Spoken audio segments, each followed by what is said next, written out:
Welcome to episode 10 of VOF&B, the audio magazine that uses my voice to give voice to some of the best writers in the world of fitness and bodybuilding. And yet somehow I'm still not rich. In this installment, can you actually vibrate the pounds and disease away? ScienceMag.com brings us some new findings about shaking your fat that will surprise you. Muscular Development rounds up and synopsizes 7 new studies about a variety of training topics. Dave Pulcinella stops by to finally reveal the details behind the end of his previous podcast, The First Callout. The story will astonish and most probably infuriate you, I'm sure. And for the off-topic article, some of the smartest people around are warning us about a real-life rise of the robots as AI, or artificial intelligence, takes over the world and may find human beings no longer necessary. Science or science fiction? It's Voices of Fitness and Bodybuilding's 10th episode.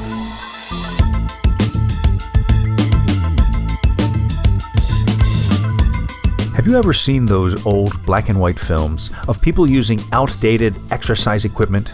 Most notably, the thing with the big band that goes around the butt and shook the person while they stood there, otherwise motionless? It's silly, right? Those clips are always used in a mockingly comical way to show how far we've come since those days. But have we really advanced as much as we think we have? Will this finding transform your workouts? Let's read and find out. This article is by Mitch Leslie, posted on sciencemag.org, and it's called Good Vibrations: A Bit of Shaking Can Burn Fat, Combat Diabetes. It sounds like a crazy way to improve your health. Spend some time on a platform that vibrates at about the same frequency as the lowest string on a double bass. But recent research indicates that the procedure, known as whole body vibration, may be helpful in illnesses from cerebral palsy to chronic obstructive pulmonary disease. Now, a new study of obese mice reveals that whole body vibration provides similar metabolic benefits as walking on a treadmill, suggesting it may be useful for treating obesity and type 2 diabetes. Quote, "I think it's very promising," says exercise physiologist Lee Brown of the California State University in Fullerton, who wasn't connected to the study. Although the effects are small, he says, researchers should follow up to determine whether they can duplicate them in humans. Plenty of gyms feature whole-body vibration machines, and many athletes swear the activity improves their performance. The jiggling does seem to spur muscles to work harder, possibly triggering some of the same effects as exercise. But researchers still don't know how the two compare, especially when it comes to people who are ill. So biomedical engineer Megan McGee-Lawrence of the Medical College of Georgia in Augusta and colleagues decided to perform a head-to-head comparison of exercise and whole-body vibration. The researchers tested mutant mice resistant to the appetite-controlling hormone leptin, resulting in obesity and diabetes. McGee-Lawrence and colleagues divided their animals into 3 groups. One group lived in cages on a platform that shook gently for 20 minutes each day, subjecting the animals to whole-body vibration. The second group scurried on a treadmill for 45 minutes per day, whereas animals in the control group could laze about to their heart's content. After 12 weeks, the researchers found that exercise and whole-body vibration provided comparable health benefits. All 3 groups of mice gained weight during the study, but those in the exercising and shaken groups put on slightly less than the indolent rodents. They also had less fat and thicker leg muscles. What's more, mice in the 2 active groups showed signs of a healthier metabolism. People who are obese often have abnormally high levels of insulin, but are resistant to its effects. Whole-body vibration and exercise reduced insulin levels by similar amounts in the mice and increased their responsiveness to the hormone, the scientists report online today in Endocrinology. And the team detected another positive effect. In patients who are obese or have type 2 diabetes, fat often accumulates in the liver, sometimes leading to organ malfunction and even death. But the mice that worked out on the treadmill or lived in the vibrating cages harbored about 1/3 as much fat in the liver as did the control rodents. One area in which the shaking didn't seem to help was skeletal health. Putting the skeleton under stress typically stimulates bones to reinforce themselves, but whole body vibration didn't strengthen the animal's bones or increase their bone density. Quote, overall, the mice had poor skeletal health, and the interventions we tried did not reverse that, end quote, says McGee Lawrence. She notes, however, that the researchers did detect increased levels of osteocalcin, a hormone that indicates bone formation. That could mean that a longer study might uncover skeletal benefits that hadn't appeared after only 12 weeks, she says. But couch potatoes might not want to launch into a lazy boy workout routine just yet. Whole body vibration doesn't provide the cardiovascular or respiratory benefits of physical activity, Brown notes, and, quote, it's not going to replace exercise, end quote. McGee Lawrence agrees, but adds that it could be an option for the many people who can't work out because of time limitations or poor health. Quote, the fact that whole body vibration might be an alternative is pretty exciting, end quote, McGee Lawrence says. The next step, she says, is adapting the shaking regimen for human patients. So, as is common with articles like these, the headline is somewhat sensational, and if not false, a little misleading. There are always a lot of caveats at the end of scientific articles like this one, but in this case, it could help very sick or injured people to start on the road to recovery, so that's a good thing, I guess.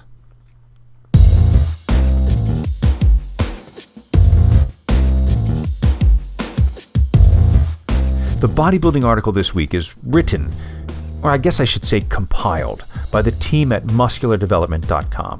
It's several articles, short articles, all put together. Wait, do you know that I'm a forum leader there at Muscular Development? I was the forum leader for the video forum that no one ever came to. Ever. So I pretty much abandoned it, but I think I still am a forum leader, even though I haven't been there in a while. I should check. Anyway, here's a great quick roundup of 7 studies on a variety of training topics that I hope you will be interested in. If you aren't interested in one or another, just wait a minute and there'll be another one coming along shortly. So this is called 7 Research Findings on Rest Intervals, Split Squats, and More, written by Team MD, posted on musculardevelopment.com in January of 2017. And each one of these is really only about a paragraph or two long, so it's going to go pretty quick. 1. Variable resistance training, effective way to gain strength. It's written like a newspaper headline. Variable resistance training methods increase resistance toward the end of the range of motion. When using Universal Gym and Nautilus machines, this is accomplished by increasing the lever length during the lift, or by adding resistance gradually through the use of bands or chains. A meta-analysis by Miguel Soriaguila and colleagues from the University of Granada in Spain combined the results of 7 studies comparing variable resistance and constant resistance training programs during 7 weeks of training. Athletes gained more strength using variable resistance than traditional weight training. These studies used recreationally fit people, so it is not clear whether the results apply to accomplished strength athletes and bodybuilders. Well, that's pretty cool. So that means if you use bands or machines to make the motion harder, tougher, toward the end of the motion, you'll get greater results. The old Nautilus machines used to do that, and I do see a lot of people working out with bands, so that's good to know. Here's another one. 2. Longer rest intervals better for gaining strength and muscle size. Longer rest intervals better for gaining strength and muscle size. Time under tension is the most important factor determining the effectiveness of a weight training program on strength and muscle growth. Failure training, using minimal rest intervals, is a popular training method of many bodybuilders. However, with short rest intervals, athletes don't recover adequately and don't develop maximum tension during subsequent lifts. A study led by Brad Schoenfeld from CUNY Lehman College in the Bronx, New York, found that resting 3 minutes between sets produced greater changes in muscle mass and strength than resting 1 minute. The athletes trained 3 times per week for 8 weeks. So rest longer between sets so that you can use heavier weights and gain strength and mass faster. Well, that's really interesting because that goes against what I learned as a young man, which was to only take about a minute between sets. And we make fun of people who are like on their phones or having conversations between sets and, taking a long time. And it turns out that, according to this study, that's actually better for you. So what do you know? 3. Apply heat after intense exercise. Cold has been the post-exercise modality of choice for more than 30 years. Pitchers and javelin throwers, for example, often applied ice bags to their shoulders after practice or competition. A study led by Gerald Petrovsky from Loma Linda University found that heat worked slightly better than cold for reducing post-exercise muscle soreness and decreases in performance. Researchers applied Thermacare cold or heat wraps following 15 minutes of squatting. The 4 immediate treatment goals include preventing further damage, reducing spasm and pain, reducing bleeding and swelling, and promoting healing. Ice reduces bleeding, but it also decreases inflammation, angiogenesis, which is new blood vessel formation, and release of tissue growth factors. Ice decreases pain and spasm following an injury, but it might delay healing and eventual return to the playing field. Applying ice or heat after intense training is better than doing nothing, but heat works slightly better.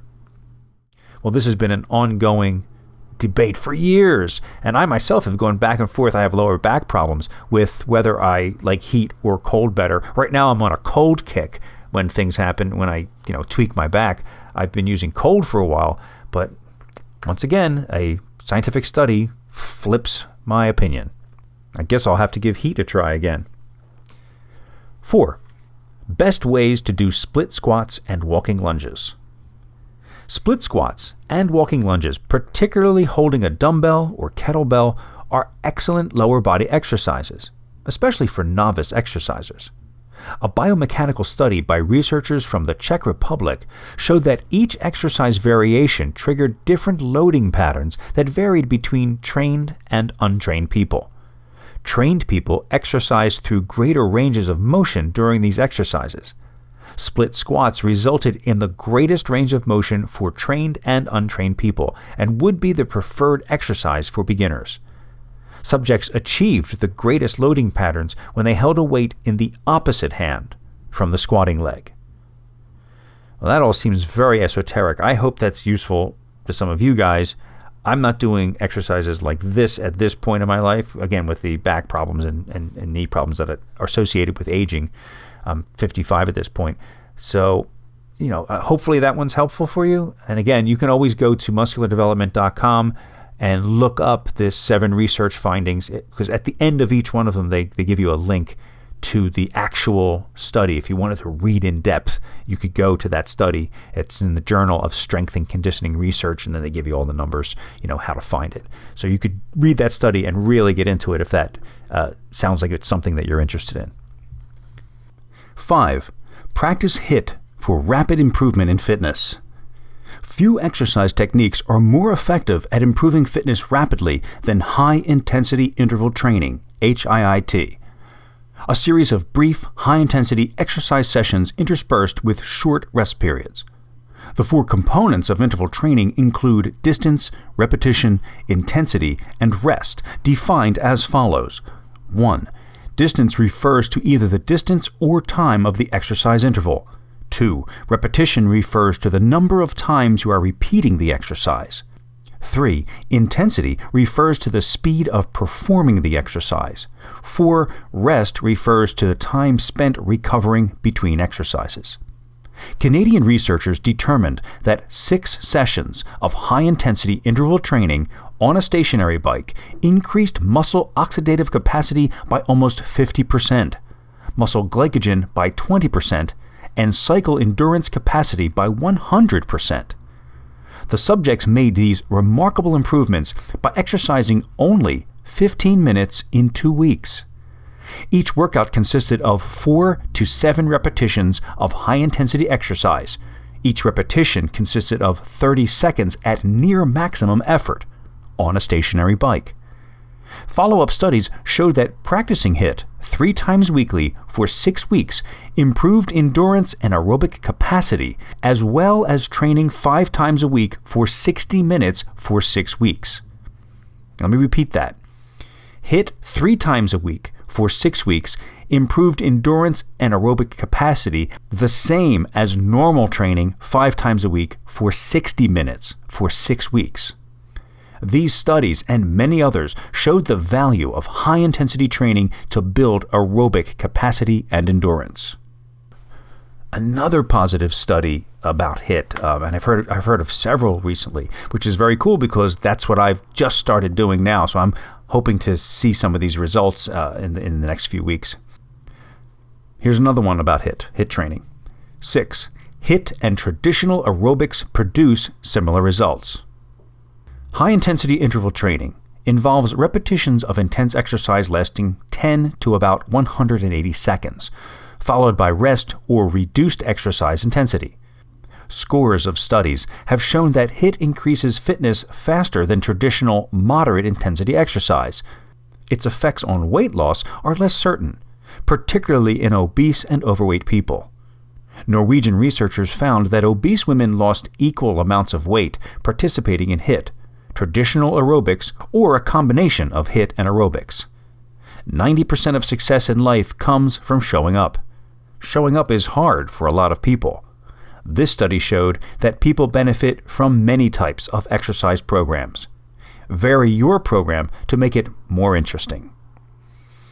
So we seem to have 2 conflicting studies here, but not really, because as with anything, the method of training that you choose is for a specific result. And so HIIT training is obviously good for aerobic capacity and endurance, and about the same as traditional aerobics for fat loss. So that's good to know.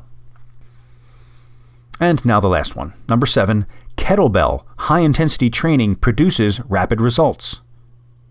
The physiological responses to a kettlebell high-intensity interval training routine developed by Brian Williams and Robert Kramer from Southeastern Louisiana University should build endurance and strength.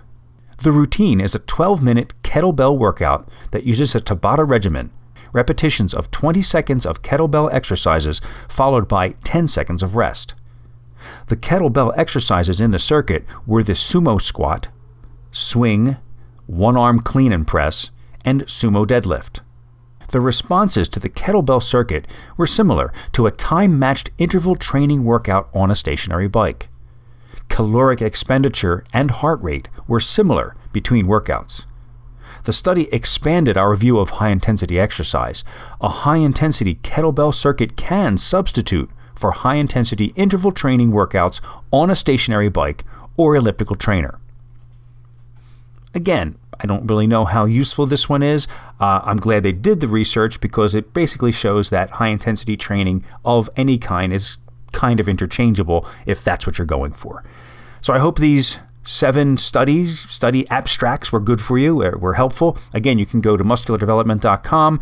I have a link in the info about this episode that will take you right to it. And of course, within those are the links to the actual studies if you want to read the full studies, if you're that kind of scientifically minded person. Me, I just like to read the abstracts and then I pick and choose what I like and try stuff and see how it goes. And I think that's probably pretty true of most people.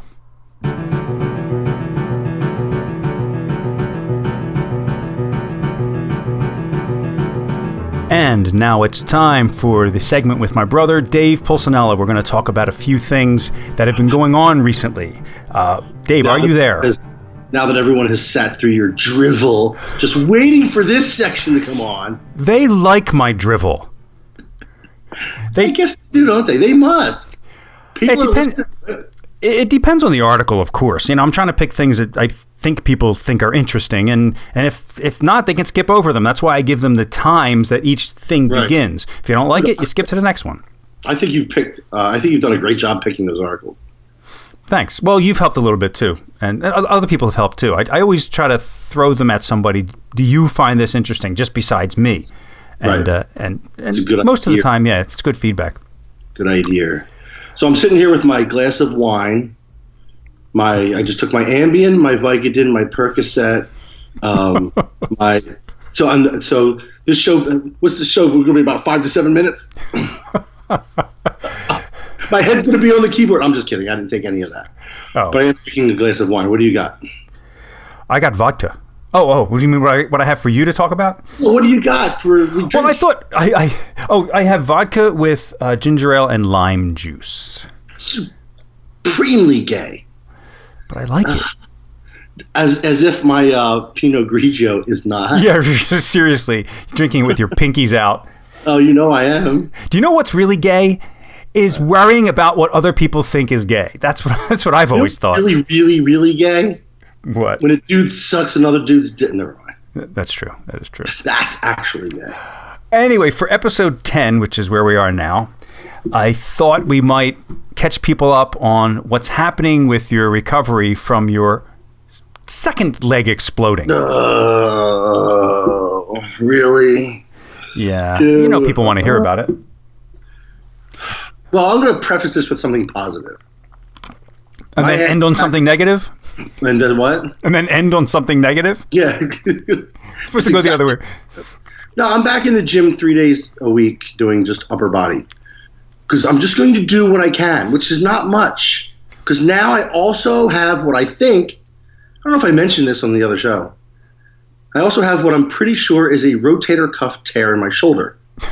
Well, so what I was about to say is, of course you're doing upper body only, and of course you're doing it balls to the wall because that's all you can do, right? Well, what I do is I pick the now two movements that I can do for chest, and I just do the fuck out of them. That's all I can do, Mike. So the 2 movements I can now do for chest, and this is the absolute truth. I can't go to a bench and do any dumbbells of any kind. To put a dumbbell in that arm with the freedom of motion that it has to, it's not locked into a range of motion. Yeah. It's going to tear the rest of the way. I can just tell, even with like 10s in my hand. But I thought that by using dumbbells, you can let each arm find its path through the various aches and pains. That's the problem. I mean? You don't want free movement when you have something as volatile as a tear in a rotator cuff. I see. A muscle that's responsible for rotation, right? Right. Which is you guiding the dumbbells into that range that you're speaking, that sweet spot that you're speaking about.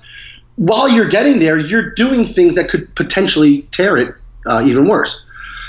So what I have to do is I have to use the pin selectorized chest press machine. And I just start off with like a plate, like base plate. So I'm not even kidding, dude. It takes me about 20 minutes to get up to the first working set. And then I'll do 3 balls to the wall working sets with a drop set in each one, right? Right. Then I can do either Smith machine inclines or modified cable crossovers because they hurt my shoulder. And that's pretty much my chest workout. Mm-hmm. But I do the fuck out of it and I make it actually work. And so far I've been doing that. Other body part like back is no problem. That's pulling. I guess it's just pushing. That's the problem. Yeah.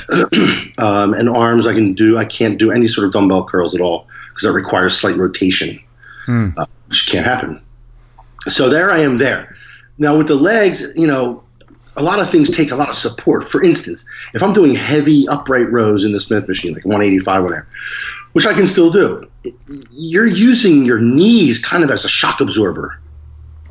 And that's really taking it. So I got to really be careful. So what I have to do is I have to almost lock my legs straight now and do the reps that way. So there's no body English anymore. Same with lateral raises. I have to keep my legs locked and straight, which really compromises how much you can do, to be honest with you. What if you sat on a bench and did seated? That hurts. That would kill my shoulder, because I have to get the upper body rocking in that sweet spot like you talked about earlier. Yeah. For that particular movement. If I sat down, I think doing seated lateral raises when I first hurt my first leg was how I tore it, to be honest with you. Wait, doing seated lateral raises for your shoulders is how you tore your leg? No. When I had my first leg tear, I was forced to sit down and do lateral raises that way. I think that's how I tore the shoulder. Oh, I see what you're saying. Yeah. So I was locked into an odd position, and I think it just blink, ready to go. Dink. So anyway, but the leg itself, I thought I was doing great. I'm still in PT, but it was time for the strength test. Every once in a while you have to test the strength of the bad leg against the good leg. I don't have a good leg. The better leg. Test the bad leg against the not as bad leg. So he has you sit on the edge of the bench, right, and do an all-out leg extension against where he holds like a little tiny scale against your shin. Yeah. And pushes back against you as you push against him. Mm-hmm. And it's one all-out leg extension. So I get in position, we do the thing, and I swear when I pushed, it felt like the whole thing was going to unravel and just tear all over again. So I kind of stopped without pushing 100% that I could. So it came up as 50% was the results of the test. But that's not accurate. I told him, I said, Ben, that's not totally accurate. My muscles are actually stronger than that. Probably not much, but I held back because I felt like it was going to just really tear in the patellar tendon. He goes, well, that's not good, So over the next 48 hours, and that was this past weekend, it swelled back up to where it was in the very beginning. My range of motion was back to where it was in the very beginning. I couldn't bend it. I couldn't move it. I couldn't walk. I had taken many, many steps backwards with that one exercise, with that one strength test. So what you were feeling was something happening there. Well, I don't know what I'm feeling, and I don't think Ben did either, and he looked very concerned. In fact, at that point, he asked me, when's your next follow-up with Dr. Axe again? Because I think he thinks that I should see the surgeon about this. And I agree. It's definitely not like the first one was. It doesn't seem to be coming along the same way. No. Like when I picture, and when I look back, I think I look at the progress. Like I have pictures in my phone saved, and then the dates are there. And I'm like, I was doing that then? Mm-hmm. I can't even think of doing that now. And that's the same amount of weeks out. So, I compared things like that. What do you think the difference is between these two legs? Mike, this is going to sound crazy. Maybe not to you. This won't sound. It won't. No, because we're usually on the same page and we think a lot alike. But I do believe it's because I was so devastated by the second one, and went into a deep, and still are in a pretty deep depression about it. I truly and firmly believe that has affected my healing. Yeah. I was so positive about the first one. I kind of just brushed it off. You see pictures of me shortly at there's a video of me in the ambulance laughing about it on the way to the. Yeah, I remember that. And then you see pictures of me working the upper body, a big old smile on my face. I was so positive. First injury I ever had, in my life. Really. I was like, this finally happened. It's horrible, but I'm Dave Pulcinella. I'm going to come through this. I'm going to get through this. This is me doing upper body. I'm a big smile on my face. There's pictures from the gym, shortly there, like maybe 2 months after the operation. And then when the second one went, it meant something so much deeper and so much more to me than the first one did. It showed a systemic weakening to me. Like, sure, you can have a bad knee and it can pop, but two of them, and they both went doing nothing. My perspective on me, life, longevity, not longevity, my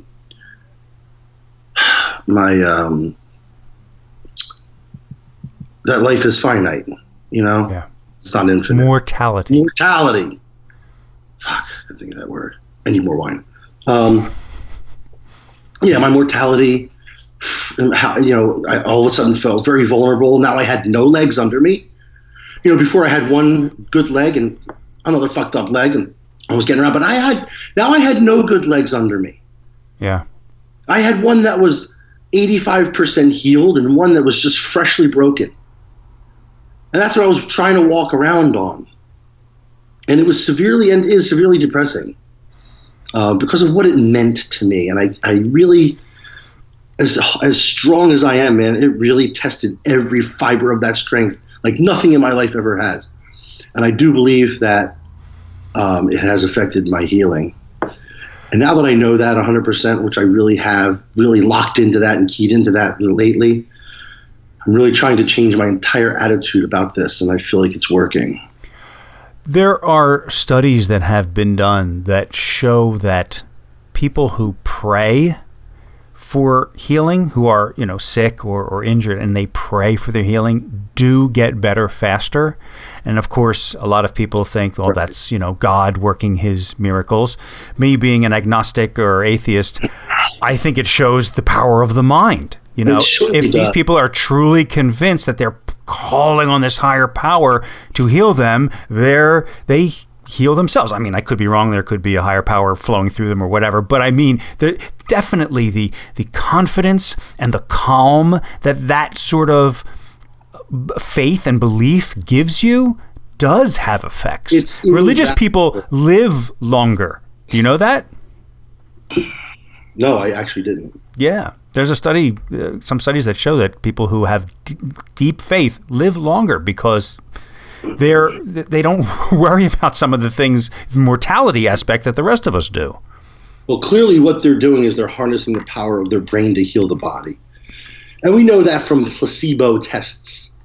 People are given a drug that heals something. People are given a sugar pill, and the sugar pill heals it too. Right. So... So what are you doing? Are you doing like actual mantras? Are you talking to yourself as you fall asleep and that sort of mind training thing? Not at all. I'm just looking at it differently. I'm going back into the mindset I had with the first leg. And now that I'm back in the gym for 3 days a week, that is helping my brain immensely. You have no idea what you do. Of course I do. The effect on the brain that just like today I went in and I just did back for an hour and a half.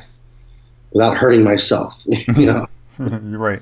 I'll tell you what. At the tail end of that was an amazing euphoric feeling, not only of accomplishment, but it's a chemical thing. It just is. So if I'm giving myself 3 bouts of that a week. Come on, that's therapy, man. Yeah. Have you thought about doing those sort of positive thinking mantras where you say to yourself, when you fall asleep, when you wake up, when you're driving in the car, my leg is getting stronger. I get stronger every day. That kind of thing. Have you tried that? I don't tune into that kind of stuff. No? I don't think that would work for me. Like saying those actual words. Saying the words, yeah. I get what you're saying, and I tell people that it seeps down into your subconscious. I actually tell people to do that all the time. Right. When they're saying, "Oh, I hate cardio." Right. Don't say that. Like, well, stop fucking saying that. Every time you say it, you reinforce it. Right. Start telling yourself you love what it does for you. You love cardio, even if you don't mean it. So maybe you're right. Maybe I should do that. Hey, it couldn't hurt to have a little 3-line mantra that you just say when you're making your breakfast in the morning and when you're whatever, and definitely when you're going to sleep. I had a shoulder problem for a long time. This was a few years ago, and I did that. I had this mantra that I wrote out that I said every night when I went to sleep, and my shoulder still hurts, but not as much. How do you get a shoulder problem? You never used your body at all. Your whole life. How do you hurt something not using it? I mean, at least I earned my shit. What did you do? You built fossil wood houses. I don't know about the shoulder, but I'll tell you what. Both our sister Christine and myself have the same lower back problem that Dad had all those years that we thought came from him doing heavy powerlifting when he was younger. Chrissy and I never powerlifted. We have you inherited his powerlifting in the same area, and she said she went and got an X-ray recently, and that those discs are like swollen in some way. And I can feel it now in my back. And just as a matter of fact, last weekend, I was going on vacation with Lynn. We took a long weekend up to Newport, Rhode Island, which we like to do before Memorial Day every year. It's our little thing. And before we could go, I had to put the dog, our 70-pound Mastiff mix, in my car to take her to the kennel to keep her over the weekend. And of course, she's old and she's clumsy and she couldn't get in the car, and I'm trying to help her in. Doesn't my fucking back go out on the Friday before we're going to have this beautiful long weekend up in Newport? No. And so now I'm popping Advil all week. Yes.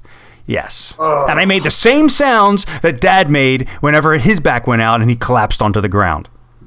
Although I didn't collapse because there was this old lady walking by. Wow, how bad that was. Yeah, it was really bad. His was really bad. He knew when he did it, like it could be from a sneeze or just a tweak, and he's like, damn it. Yeah. Because he knew it wasn't happening right away, but over the next few hours or the next day, he'd be completely that's exactly the feeling, because it tweaked. I could feel it, and actually I can feel, it feels like the disc itself moves. One of the discs moved to the side. And I could feel this electric shock go through my lower back. Oh. And I said, it hurts now, but guess what? In about an hour, it's really going to hurt. And I was locked up in about an hour. Why do I not have any of it? Yeah, I don't know. But then your knees explode. So I don't know what's going on there. Well, I know what's going on there, but I don't know why you don't have the back thing. My point is that you can take care of yourself, and still genetic things can take you down. Oh God, yeah, it's a program. It's a simple program, and that light switch will be flicked on when it's supposed to, and that's all there is to it. Yeah. So anyway, hopefully you, with this new mindset, you can move forward and really make some gains here and get back to at least some semblance of where you were. My leg is getting better. It doesn't work unless you go at the end. I don't know why. I don't know. And when you tuck your fingers together. Anyway, let's segue into what's supposed to be the main topic of this particular episode, which is a question that, your fans and friends have been asking for a long time. Is why your other podcast, The First Callout with Matt Meinrod, ended. But before we get into that, kind of explain and I'm hoping we have some new listeners that don't know what that is. Kind of explain what The First Callout was and how it came to be. I get this question so much that this is good that you're asking me, because, I do want to address it. I think people are making assumptions that are incorrect about why I did it, about why I stopped doing it. But the truth is, when The First Callout came out, it was a great concept. I loved it. I mean, it was right up my alley. Matt Meinrod hired me to do this show. I guess it was once every other week. I can't remember now. But it was really like anything goes. And if you remember, it was totally anything goes.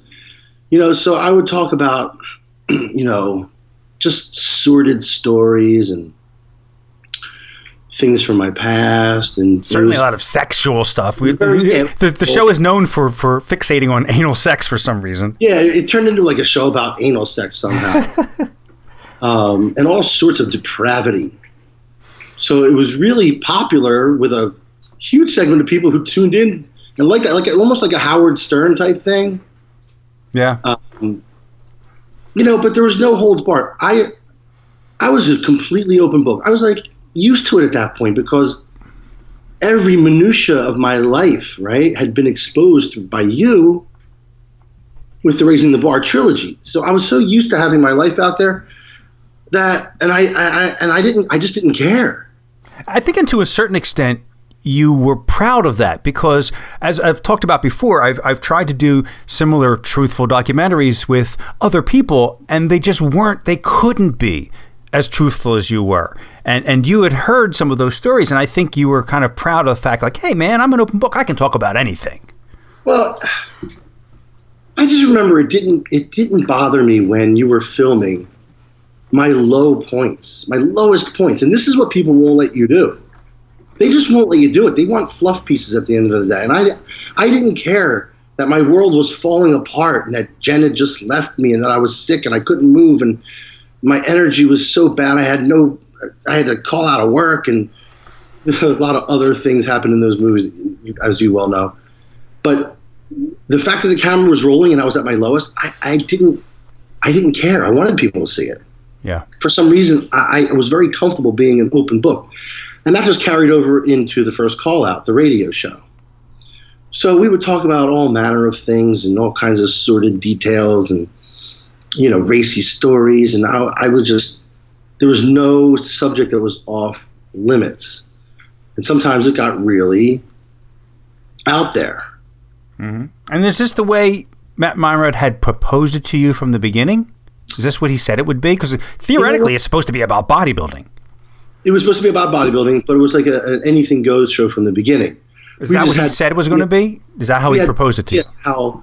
How ridiculous the questions would get from the listeners, and I had no idea how candid I could actually be. So at the end of the day, we had like 50, 60 episodes in the book, and it was going really well when I had a very devastating fallout with a friend of mine. And we shall remain nameless, obviously. Of course.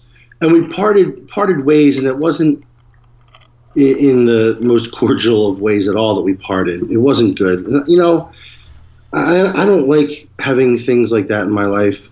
I try to conduct my life in a way that doesn't happen. It's unfortunate that it did, and that it went down that way, and it wasn't on good terms at all. So what ended up happening is this person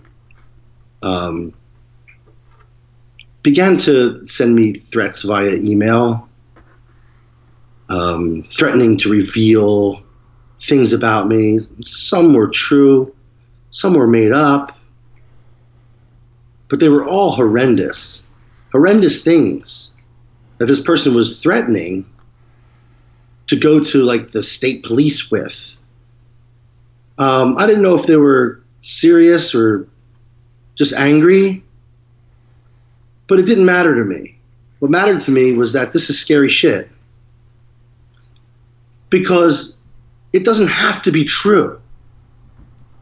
And a lot of the stuff that they were saying that they were going to tell and say and reveal was not true. But at the end of the day, does that really matter once that's out there? Does No, it? it doesn't. It doesn't. It doesn't. People latch on to things and they like drama. And whether or not it turns out and they can prove 100% that it wasn't true, it's still in your head. It's still in your head. Yeah. It doesn't leave. So then all of a sudden, when this started happening, I began to view the podcast, the First Callout, as something very threatening and not so fun anymore. A liability. Something that became a liability to me. If I remember correctly, this person was saying they were going to use stuff that you had revealed on the podcast as evidence. None of what, as evidence, right, of evidence of the lies that they were making up. Right. Right, so this person was making up these lies, but it was very easy to point in the direction of some of the stories I had told on the First Callout and say, see, this is his character, this is his history. Right. Extrapolating, of course, because it's not these stories weren't true. Mm-hmm. But it didn't matter at the end of the day. I shut down production. I felt that I had to. Yeah. I also asked if he would remove the episodes. No, I did that. No, they're still out there, I think. I just haven't made any more. Yeah. Actually, I'm not sure if they're still out. I don't know. But anyway, I immediately stopped production. I had to. I think he may have removed a particular one that was especially troublesome. Okay. It was sad. I really enjoyed doing it, but it was fun, you know? Yeah. But, you know, it just takes one person to ruin everything. And it got ruined. Yeah. And all of a sudden, and I'll tell you what else. I personally haven't been the same since then. I don't have as free a spirit as I did, which makes me really sad. It makes me really sad that I used to be so free and open, and one person kind of crushed that. Yeah. Well, that's one of the reasons why I thought we could do this podcast, because, you know, I thought, without going as far as you guys used to do in the first call out, because that's not my style anyway. Right. Even though I went along with it when I was a guest on there, which was a lot of fun. Yeah, you were a great father, Mike. It was. Thank you. It's a lot of fun, but I couldn't see that style being my podcast. But I knew that I know that you still have a lot to offer, and you're always a good person to interview.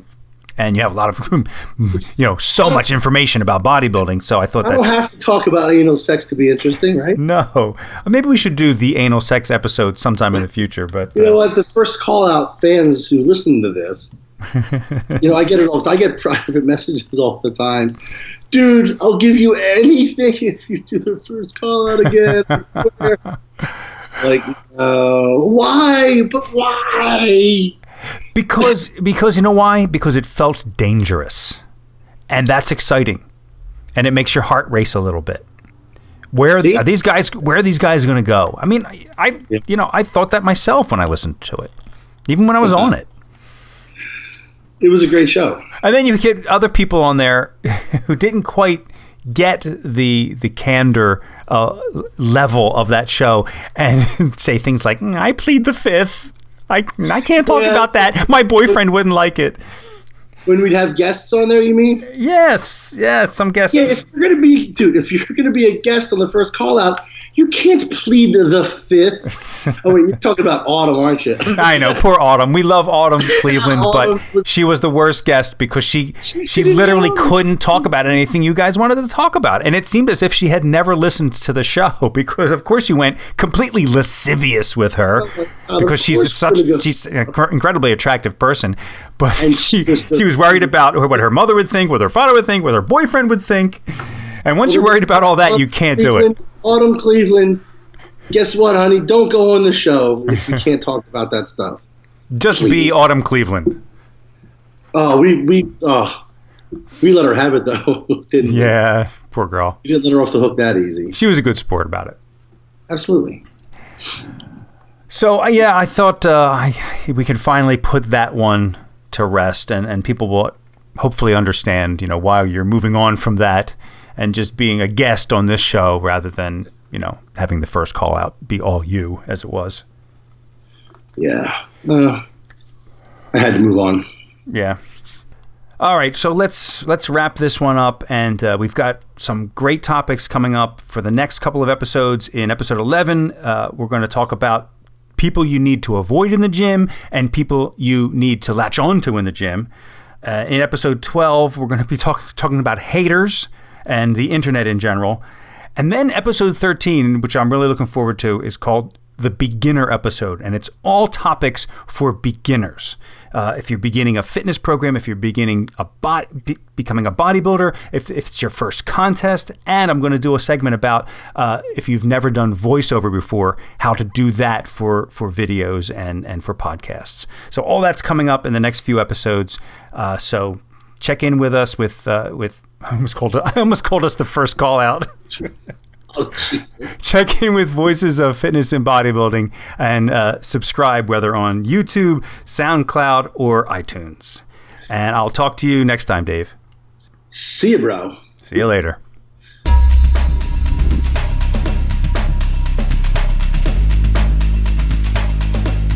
Remember the movie Terminator with Arnold Schwarzenegger?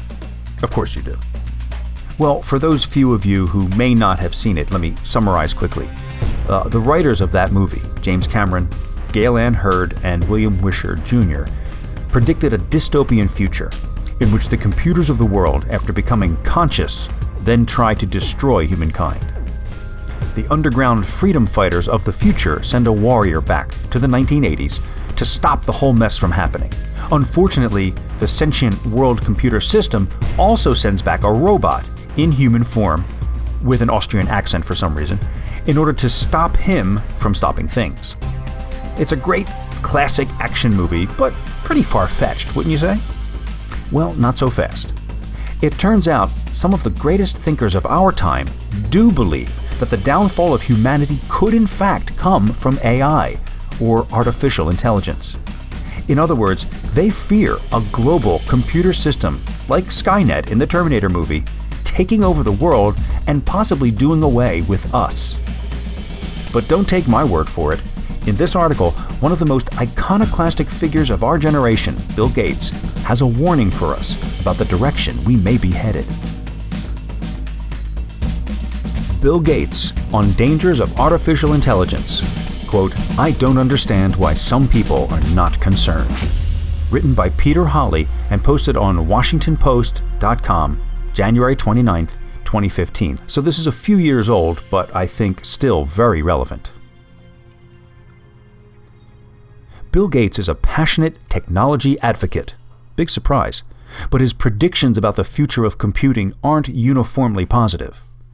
During a wide-ranging Reddit Ask Me Anything session, one that touched upon everything from his biggest regrets to his favorite spread to lather on bread, the Microsoft co-founder and billionaire philanthropist outlined a future that is equal parts promising and ominous. Midway through the discussion on Wednesday, Gates was asked what personal computing will look like in 2045. Gates responded by asserting that the next 30 years will be a time of rapid progress.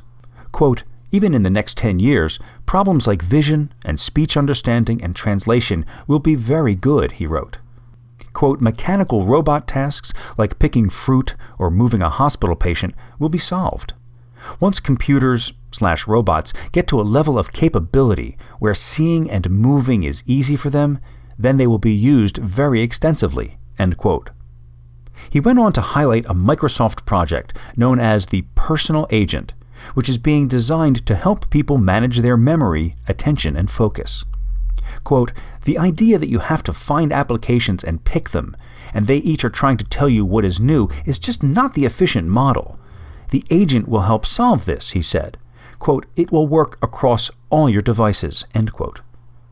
The response from Reddit users was mixed, with some making light of Gates' revelation, and others sounding the alarm.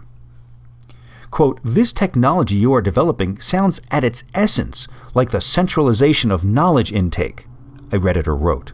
Quote, "Ergo, whomever controls this will control what information people make their own.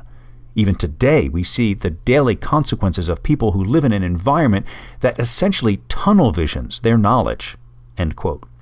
Shortly after, Gates was asked how much of an existential threat superintelligent machines pose to humans. The question has been at the forefront of several recent discussions among prominent futurists. Last month, theoretical physicist Stephen Hawking said artificial intelligence, quote, "could spell the end of the human race," end quote. Speaking at the MIT Aeronautics and Astronautics Department's Centennial Symposium in October, Tesla boss Elon Musk referred to artificial intelligence as, quote, "summoning the demon." He said, "I think we should be very careful about artificial intelligence.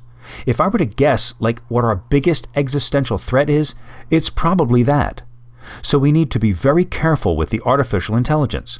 Increasingly, scientists think there should be some regulatory oversight, maybe at the national and international level, just to make sure that we don't do something very foolish.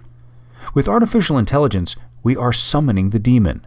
In all those stories where there's the guy with the pentagram and the holy water, it's like, yeah, he's sure he can control the demon. It didn't work out." British inventor Clive Sinclair has said he thinks artificial intelligence will doom mankind. Quote, "Once you start to make machines that are rivaling and surpassing humans with intelligence, it's going to be very difficult for us to survive," he told the BBC. Quote, "It's just an inevitability," end quote. After gushing about the immediate future of technology in his Reddit AMA, Gates aligned himself with the AI alarm sounders. Quote, "I am in the camp that is concerned about superintelligence," Gates wrote. Quote, "First, the machines will do a lot of jobs for us and not be superintelligent. That should be positive if we manage it well. A few decades after that, though, the intelligence is strong enough to be a concern. I agree with Elon Musk and some others on this and don't understand why some people are not concerned." End quote. The Microsoft co-founder's comments on AI came shortly after the managing director of Microsoft Research's Redmond Lab said that doomsday declarations about the threat to human life are overblown. Quote, "There have been concerns about the long-term prospect that we lose control of certain kinds of intelligences," Eric Horvitz said, according to the BBC. Quote, "I fundamentally don't think that's going to happen. I think that we will be very proactive in terms of how we field AI systems, and that in the end we'll be able to get incredible benefits from machine intelligence in all realms of life, from science to education to economics to daily life." So could this be a real threat?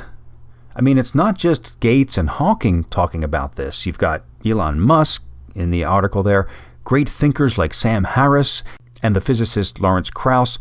They're all warning about the dangers of AI. And these are some of the smartest people we've got, so I feel like we should be listening. But of course, as with anything as complex as this, there seems to be some controversy about it. And at the end of the article there, you heard Eric Horvitz trying to calm our fears. And there's, within the Washington Post article, there's a link to another article that goes on to say that we needn't be too worried. So I'm not sure what to think. I've included a few more links in the summary to this episode so that you can read more about it if you're so inclined. But in the meantime, Sarah Connor, if you're out there, please be careful.